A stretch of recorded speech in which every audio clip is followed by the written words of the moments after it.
Hey everybody, this is Matt here. It was requested that I do a tutorial on hydro dipping process of my Warhammer 40k tanks, the new Astra Militarum armored division that I'm putting together. Real simple process. I'd love to share it with you guys here. There's a couple things you're going to need to start. First, you need to get yourself Tupperware that can hold a decent amount of water. Obviously, what depends on the size of what you're dipping here. Next, you're going to need to get yourself some hydro film of whatever pattern you're looking to get. I've chosen this Vietnam Tiger camo pattern. Looks really cool. I've had some really great success with it so far. But they have tons of different patterns out there. I actually bought a nice little assortment off of Amazon. There's a bunch of cool stuff, different camo patterns in here. I think there's some Pokemon, some really cool things that you can hydro dip your vehicles or whatever it is you're doing. So regardless, I'm going to go ahead and get started here. The other thing you'll need is some activator. This is made by the Dip Ape. This can was, I don't know, maybe 20 bucks, and it'll last a long time. You don't need to use a whole lot of this when you're doing this process. It's going to go a long way. Next thing I recommend having on hand, some paper towels, useful for skimming and, kind of clearing the stuff off the top of the water. So I went ahead, I've got myself a little bucket here, a little Tupperware. This is one I use for my tanks. Fill it with water. Warm water out of the tap seems to work just fine. Just let it heat up beforehand. Next thing, I went ahead and cut some film. I cut some of these pieces roughly to fit the size of this bin. If you'll notice here, I cut some slits along the edges. Supposedly this is to help, when you put this in the water, sometimes the edges want to curl up, and this kind of helps stop that from what I've seen. That was another tutorial video that I followed, and he recommended it, and it seems to help. So we're going to go ahead and get started here. I've got 2 tanks that are ready to go. I've got a couple of Lehman Russes. So we're going to go ahead and get those going while the water is still warm, because you definitely want some warm water. So I go ahead and take this sheet and very gently just set it right across the top of the water. It usually hits the water pretty easily. And you're going to let this sit for maybe, 20, 30 seconds. You'll see it's starting to curl up around the edges a little bit. And those little slits have kind of helped stop that. But you'll also notice this bubbly pattern. And that's perfectly normal. As long as you don't have any large air bubbles in here, you're good to go. That said, I think we've given this enough time sitting in the water already. I'm going to go ahead and give it some spritz of the activator. And usually you should do this in a nice, well-ventilated area, but I've got some good exhaust fans that I have in my office here set up. So I went ahead and hit it with the activator now. You can see that it's kind of loosened everything up. I'm going to go ahead and take my first tank here, and I'm going to make sure that the patterns are going the right way. Typically, I do this tank with the tiger stripes going vertically. So let's see. That's probably our go-to right there. I'm just going to very carefully grab this tank, and at a 45-degree angle, I'm just going to go ahead and push it down into the water and kind of level it out. And once it goes all the way underwater, I'll kind of swirl this all around. All the excess is going to kind of float across the surface, but I'm going to go ahead and pull this out. And we can see we got a pretty good pattern going on here. Might have missed some spots down here, but not a big deal. I'll actually put another layer on, and we'll hit these bottom pieces again, and it looks pretty seamless. But we'll hit that afterwards. I'm going to go ahead and let this set up here, and we'll let this one dry. And I'm going to go ahead and get my paper towel out now, and you can see all this schmutz on the surface here. I'm going to go ahead and just kind of drag the paper towel across this and try and skim whatever this goop that I can right off the top of the water.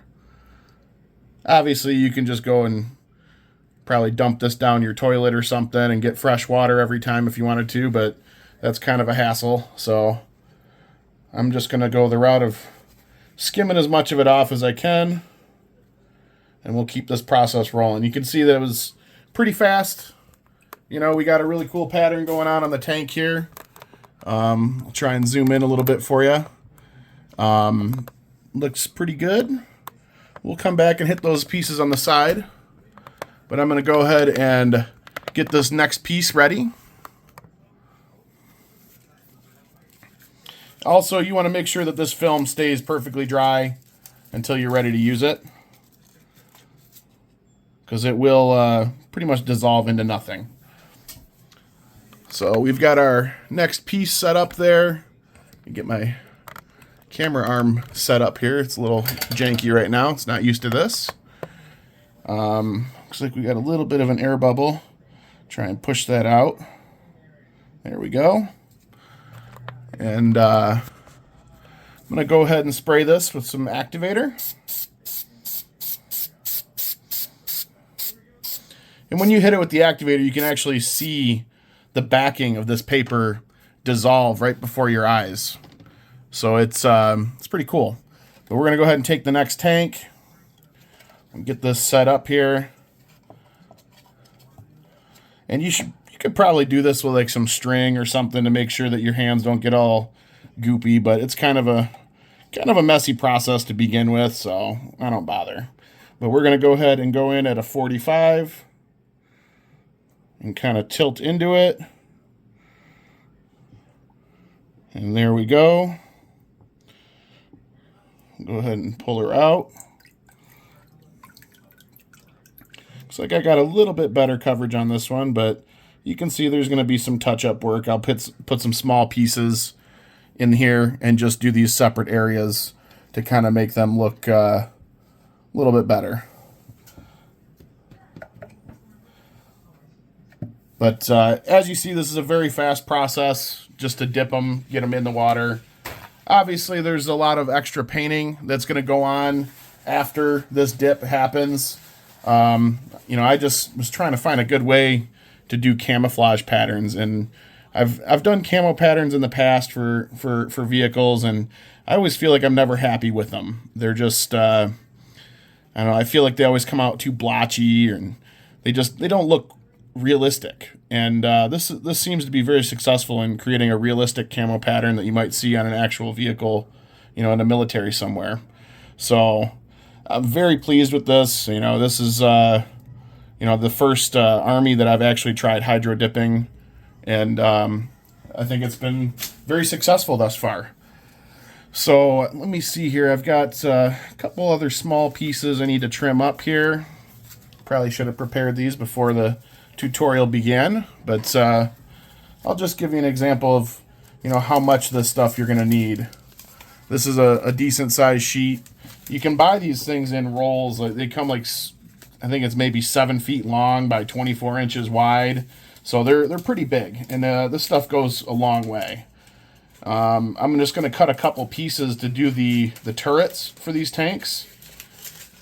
And we don't need a whole lot for that, but it does take a little time to kind of trim around the edges, you know, as I'm going to, just some little slits along the way, just to prevent that curling. It's very useful. So kudos to... Hey guys, just a follow-up video here. Unfortunately, my battery died while I was finishing the video. I'm not the best cameraman. I know I've got this in the wrong orientation too. Please forgive me. I'll see if I can correct it later on. Just to show you some of the results. After I finished dipping these, I set them aside. But once, you know, I'd finished all the pieces that I was going to do, everything goes over to my sink, or if, you know, you want to use your bathtub. The gentleman on the previous video said, you know, he likes to use a shower head, but I just run these under, you know, warm water in the sink, because you'll find that there's like a sticky coating on them after the dip. And I believe that's actually the paper itself that's kind of melts with the water. So you got to wash all that off, or else you're going to get like sticky clumpy stuff all over the models, and you don't want that. So bring it over to the sink. I washed all these pieces just to show you a little close up. I did go back and do some extra touch-ups on the bottom. There was some areas down in here that I had missed on the first couple dips. This is obviously the Lehman Russ Demolisher. I actually did a couple of the other turret pieces because I plan on magnetizing this, so this can be swapped out, and I can kind of change my army list as I go through.